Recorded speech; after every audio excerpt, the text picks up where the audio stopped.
So this thing here is a roll press. The way it works is you've got this phenolic platen here. You lay down a piece of material on there, then you put a negative image of what you want to transfer onto that material on top of it, and then you roll it through this roller. And it has these big levers that screw in here. These comprise the drive mechanism for it. There's a gearbox over here on the side. I want to grab the low-hanging fruit first. These are so badly rusted, I'm not going to be able to reuse them. This, on the ends here, this is Bakelite. So I've created a model in CAD and we'll just 3D print these. To create this knob, what we'll do is we'll go to Fusion 360 and create a sketch, and this sketch is one little slice of the knob. Then we use the revolve command to fan that knob into a circle around a common axis. From there, we'll make 3 more copies since we need a total of 4, and then export it out to our slicer. And this is where I found out that Fusion 360 no longer supports the slicer on my Mac, so I'll have to export it as an STL file and import it into the slicer manually. So the slicer sets the resolution and controls the amount of infill, because a lot of people don't realize this. 3D prints do not have to be solid on the inside. And using the magic of time-lapse photography, I can show you the entire 12-hour print in about 15 seconds. Too bad I turned the light off in the room, otherwise you could actually see it. But this is what they look like. They are ready to be mounted on our 5/8 steel bars. And it's a 14mm thread, which is a little bit smaller than 5/8. So I had to turn the ends down so I could get the thread die on there, but that wasn't all that much trouble. So here's my 3D printed knob. Pop that right on there.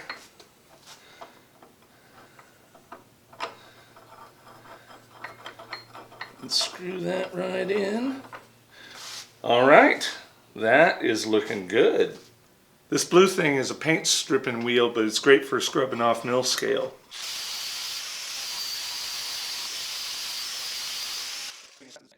Those are nice and shiny. We'll go ahead and glue the plastic tips on. Here's a trick I learned from Laura Kampf. She says she learned it from Jimmy DiResta.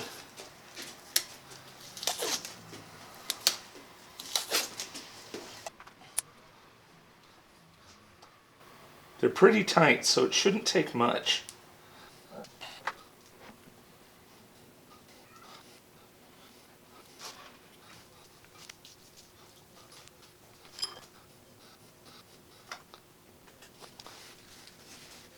Look at that. Don't that look good?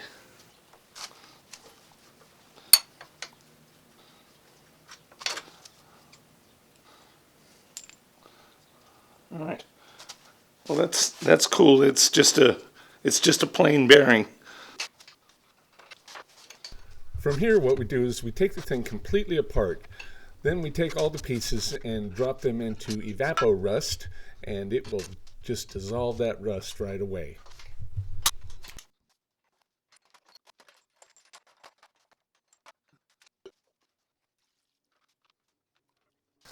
Now we'll let the evapo-rust do its job. Come back in the morning.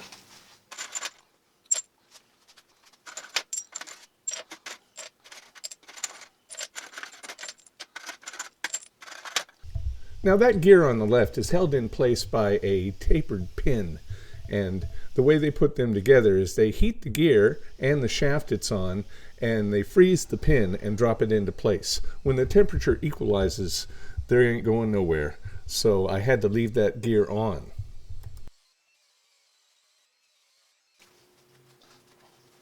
Rather than give this whole thing a fresh paint job, the client wanted to preserve the original finish, so I just cleaned it really well and applied a generous coating of paste wax.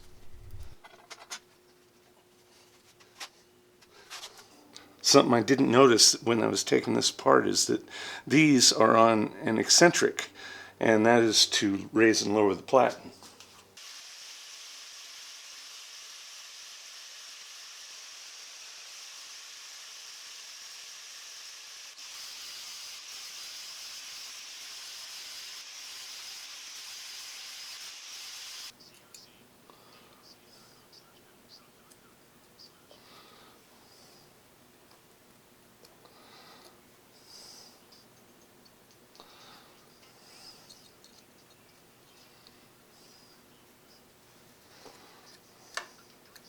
Now this is looking pretty good.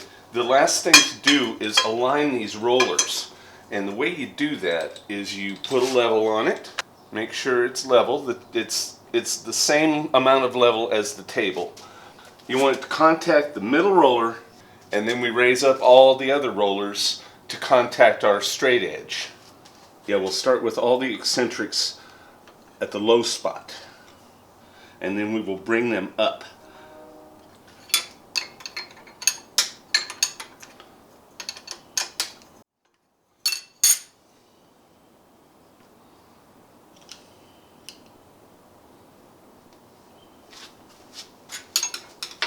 We've got all the eccentrics at the low point.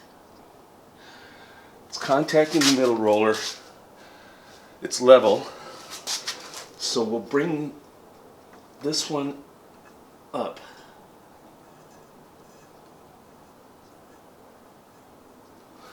There it is.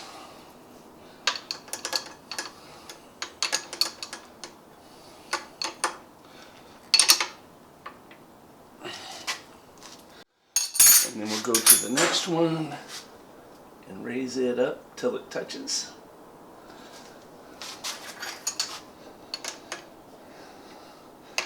And tighten the jam nut.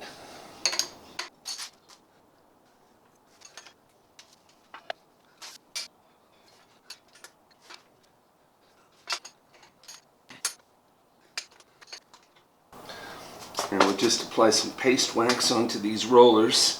Keep them from rusting. So the way this thing works is you would lift this up and you would lay down your negative and then lay a piece of paper on top of it. You got this blanket and a piece of canvas for traction, and then you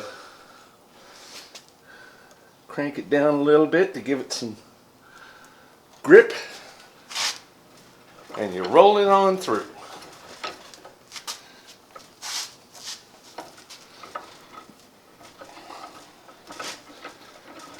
And that's exactly the way it's supposed to work. And then when you lift this up, you'll have the image on both sheets of paper. Well, that worked out really well. I kind of wish that I had room for one of these things because it's a pretty cool gadget. But maybe at some point in the future. Anyway, that's all for this time. I'm happy to answer any questions in the doobly-doo below, so please like, comment, share, and subscribe. Click up here to see my last video. Click over here to see something of mine that YouTube thinks you'll like. And have a good one.